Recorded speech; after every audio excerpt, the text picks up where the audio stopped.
હાજી બોલો. વિરાજસિંહ, હાજી બોલો. આજે આપણે મહેસાણા આપણે એવું હતું એકચ્યુઅલી અરવલ્લી જિલ્લામાંથી બોલીએ. બોલો. આમાં એવું છે કે આપણે 40 વર્ષમાં 5 મહિના પૂરતા હતા ને આપણે પેલી પરીક્ષા લેવાઈ ગઈ હતી. હવે અમારે કોર્ટ ટેસ્ટ અમને ના પાડી દીધી સર્કલમાંથી. શા માટે ના પડી?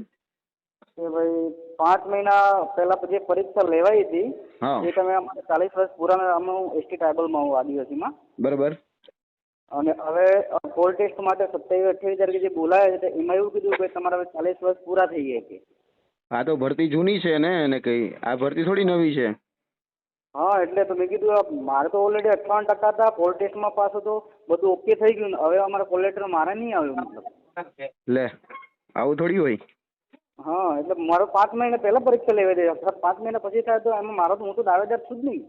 હા તમે દાવેદાર જ છો ને, કારણ કે ભરતી તો એ લોકોએ રદ કરી છે ને ભરતી રદ કરી તો બધાને ટૂંકમાં એજ એલિબલ જે ક્રાઇટેરિયા છે એમાં તો એને કઈ ટૂંકમાં અમારે થોડો વાક છે ને કે કઈ વયમર્યાદા અમે વધારવી જ જોઈએ એ લોકોએ તો.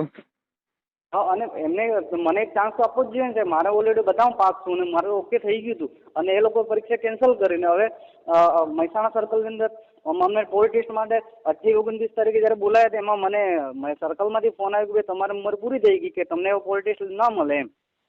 ઓહો. હા તો એના તમે માટે જેટકોમાં રજૂઆત કરી કે જેટકોમાં કઈ રીતે પછી આગળ જેટકોમાં તમારે બરોડા ખાતે જે કચેરી છે ત્યાં તમારે રજૂઆત કરવા જવું જ પડશે ને? આ રીતે તો ન ચાલે ને.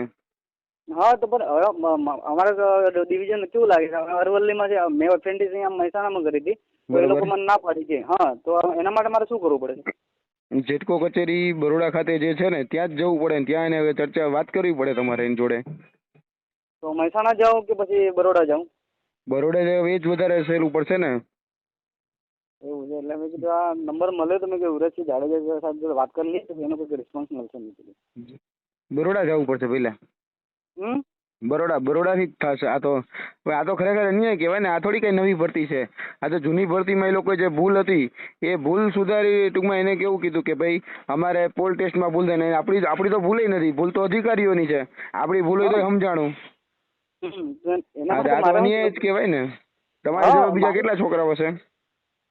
ખાસા બધા છોકરા સર્કલમાં તો હશે, કમસે કમ ઘણા બધા હશે, પણ અરવલ્લીમાં તો હું એકલો છું સાહેબ. ઓકે. તો એના માટે શું કરીએ?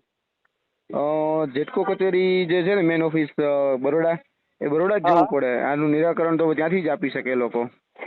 એવું છે એમ ને? હા. તો પછી કદાચ સાહેબ તમને મળવાનું થાય તો ક્યાં મળવા મળે? હું તો આજે નથી પણ હું તો બહાર છું આજે.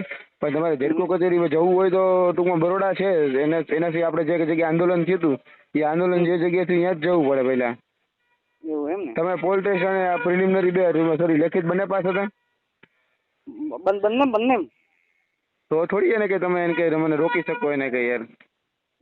હવે 5 મહિના પછી ઉંમર પૂરી થઈ ગઈ મેં તો એ મારો થોડું ભૂલ છે સાહેબ. હા સાચી વાત છે. તો એ પૂછવા માટે સારું ચલો હું તમને પછી શાંતિથી કોલ કરું બરોબર છે. પણ બરોડા જે રહ્યું એ બરોડા તમારે જવું પડે. ભલે. હાજી ભાઈ.